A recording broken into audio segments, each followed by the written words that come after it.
जवाहर मार्ग पर सफेद लाइनिंग डालने का कार्य शुरू।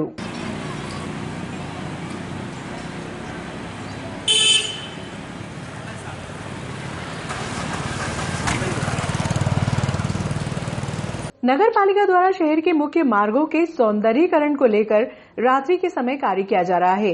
सीएमओ मोहम्मद अशफाक खान के अनुसार प्रथम फेज में जवाहर मार्ग का कार्य संबंधित एजेंसी को दिया गया है, जिसमें मार्ग के दोनों ओर सफेद लाइनिंग, जेब्रा क्रॉसिंग सहित अन्य स्थानों पर चिन्हित किया गया।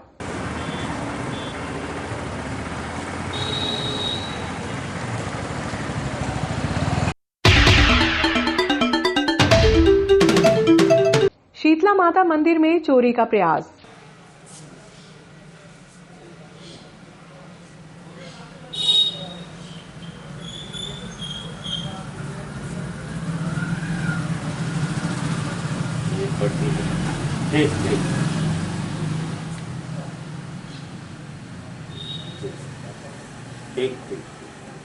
खुलवा ताला खुलवा दो।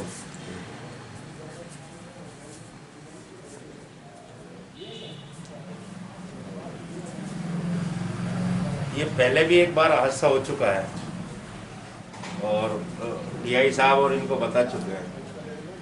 जवाहर मार्ग स्थित शीतला माता मंदिर में चोरी का असफल प्रयास किया गया। मंदिर के पुजारी की सूचना पर पुलिस ने मौके पर पहुंचकर मामला जांच में लिया। जवाहर मार्ग स्थित शीतला माता मंदिर के मुख्य द्वार का ताला तोड़कर चोरी करने का असफल प्रयास किया गया। बुधवार की सुबह मंदिर के पुजारी नरेंद्र पंड्या के पहुंचने पर मामले की जानकारी लगी। पुजारी के अनुसार मंदिर के मुख्य द्वार का चैनल को तोड़ने का प्रयास किया गया, लेकिन अज्ञात चोर सफल नहीं हो सके। मंदिर में आप पहुंचे और क्या देखा आपने? 5:30 बजे आया था तो चैनल टूटी हुई पड़ी थी, तो मैंने पहले जाके थाने पे इन्फॉर्म किया। वहाँ से आदमी आया, वो एक फ़ोटो ले गया, बोले ठीक है हम करते हैं क्या। उसके बाद मैंने समिति वालों को, इन सब लोगों को बोला मंदिर अभी तक खोला नहीं, इसलिए कि सभी देख ले ताकि मैं सबको मालूम पड़े अवगत हो कि क्या दान पेटी में से कुछ गया है? नहीं, दान पेटी वो तो अंदर है, सामने तो बाहर नहीं निकल पाई दान पेटी। तो उन्होंने कोशिश तो करी थी कि नीचे से चैनल चोरी करके दान पेटी निकाल लें, पर वो निकाल नहीं पाए। क्या नाम है आपका? नरेंद्र कुमार पंड्या। मंदिर की अपन जिम में से लाए थे पेटी। ये पंकज जी अग्रवाल जी बताएंगे पिछली बार भी चोरी हुई थी, कितने की हुई लगभग?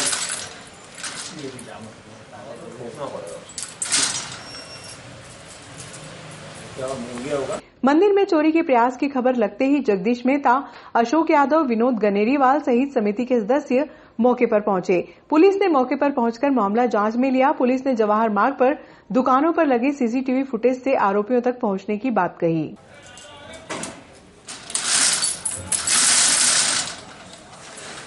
थोड़ी लिया तो होगी ना, थोड़ी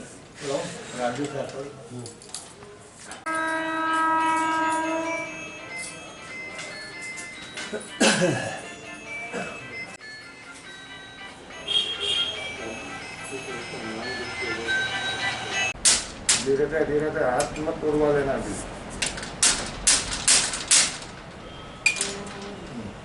जरा सा और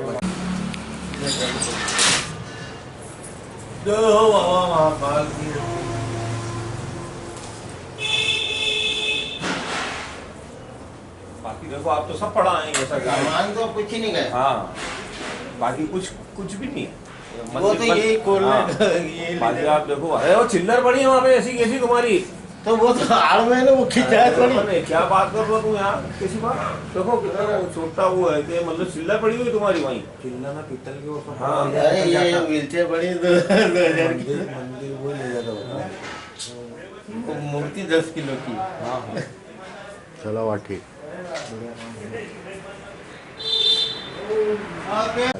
आज सुबह लगभग 5-5:30 बजे के करीब पंडित जी रोज मंदिर पर आते हैं और उनने मंदिर पर आने के बाद ये देखा कि नियमित जैसे मंदिर आते हैं, ताला खोलते हैं, सेवा भाव करते हैं। देखा उनने जैसा तो ये हालात सरिये जो चैनल है उनने ताला तोड़ने का प्रयास करा, चैनल तोड़ी, ताला नहीं तोड़ पाए और अंदर मंदिर में घुस के और अंदर जो पेटी रहती है जिसमें दान पेटी है, उस दान पेटी को खींच के बाहर तक लाने का प्रयास करा, लेकिन उनसे निकले नहीं और शिव मंदिर में अंदर जो भी सामान है वो सब बिखरा हुआ अस्त व्यस्त है। ये पहली घटना है? इसके पहले कोई घटना? इसके पहले भी एक बार घटना हो चुकी है, ये आज दूसरी मर्तबा इस तरह का प्रयास मंदिर में चोरी करने का किया गया। आज सुबह पंडित जी मेरे पास आए घर पे कि यादव जी ऐसे ऐसे मंदिर में दूसरी बार अब वापस से फिर चोरी करने की कोशिश की। तो पंडित जी हम आए और हमने देखा कि सारा सामान बिखरा हुआ है और चैनल के 3-4 ये टूटी हुई हैं। टीआई साहब को भी वहाँ अवगत कराया, 100 नंबर गाड़ी भी अभी 2 बार होके गई है। तो उनको बताया भी है सीसीटीवी कैमरे आसपास हैं, उसे देख के और करें दूसरी बार। पहले भी जीन में पेटी उठा के लाए थे, ले गए थे, और आज दूसरा प्रयास है। हम ये चाहते हैं कि जब मेन रोड पे ये हादसा हो सकता है तो अंदर गलियों में क्या होगा, और प्रशासन से यही उम्मीद करें कि इसकी जांच करें ढंग से।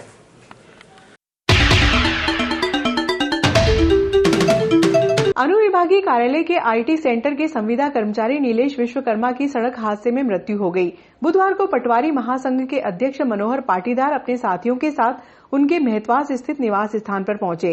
इस दौरान एसडीएम आशुतोष गोस्वामी, तहसीलदार राजेंद्र कुमार गुहा भी मौजूद थे। अध्यक्ष पाटीदार के अनुसार पटवारी संघ की ओर से लगभग 63,000 रूपये, राजस्व विभाग के कर्मचारी, कुछ अभिभाषकों ने 40,000 रूपये पृथक से एकत्रित कर नीलेश के परिजनों को सुपुर्द किया।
पास में डाला था भैया के साथ।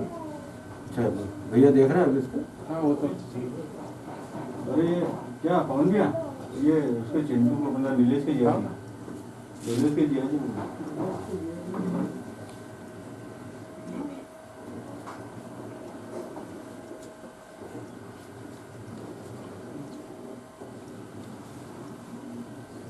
नीलेश का तो बड़ा झटका लगा, पूरे तहसील ऐसे हो गई।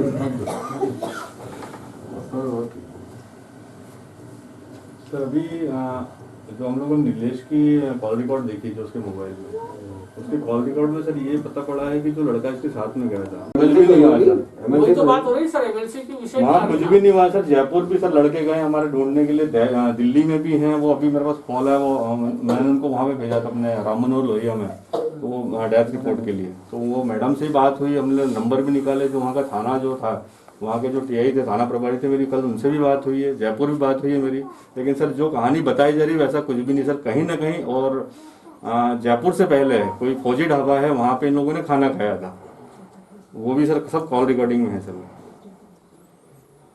कई बार उन लोगों से हेल्प मांगा गया था तो बोलते थे कल मेरी बिटिया की शादी है, जो कि ये चीज़ें 5 दिन तक उन्होंने बोलते रहे एक ही चीज़ को कि से कल मेरी बिटिया की शादी है। हम भी बात किए तो बोले कल मेरी बिटिया की शादी है।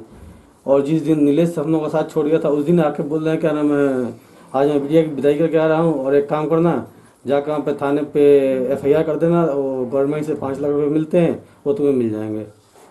और हम लोगों ने मेहनत तो बहुत करी थी, 5 मिनट दवा मैंने कराया उसने निम्स में, और 80,000 रुपये ले लिए, और सब जितने डॉक्टर थे छोटे छोटे थे, तो हम उनसे इलाज नहीं करवाई, क्योंकि वो हमको समझ में नहीं आया यार वो डॉक्टर हैं, बच्चे हैं, क्या हैं।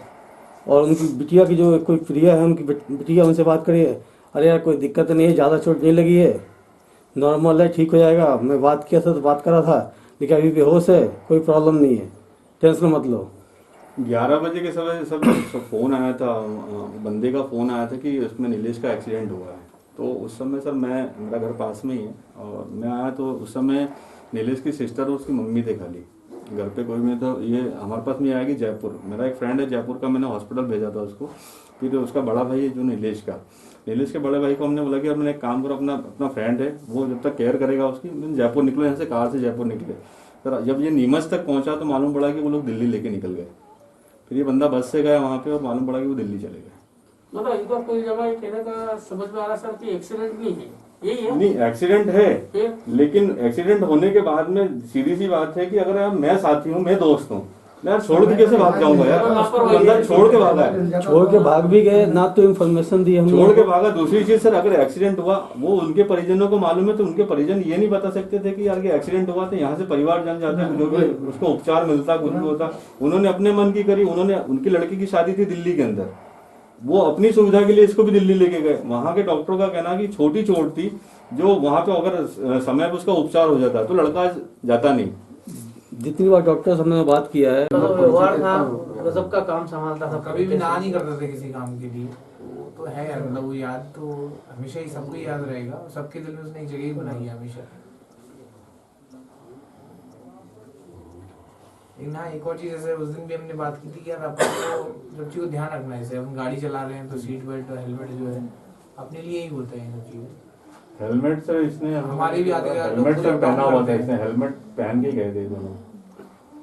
लेकिन वो थोड़ा सा ये है कि बुलेट से दिल्ली तक इन्होंने किया, ये थोड़ा सा वो है। नहीं, हमें भी, मुझे भी बता के नहीं गए, जाते टाइम दोपहर में मिलके गए, हम निकल रहे हैं तो बताए कल निकल जाएंगे सुबह।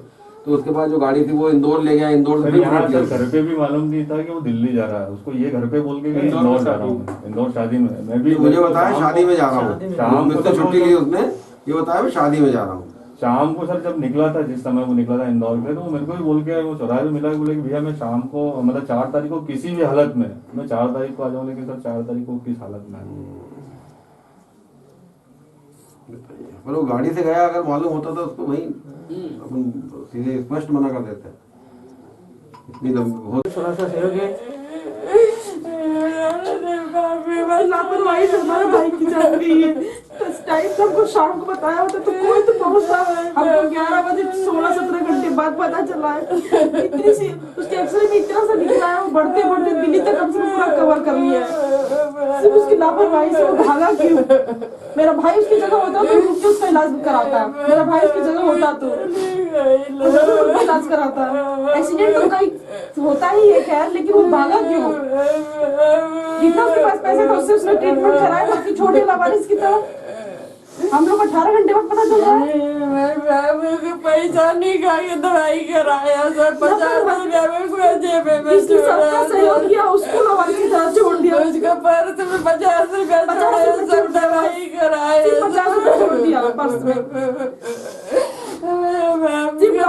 मेरे भाई की जान गई है।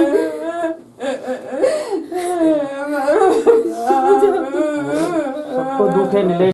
मतलब शादी में गया था, कभी क्या पता था वापस ही नहीं आएगा और किस पोजीशन में आएगा।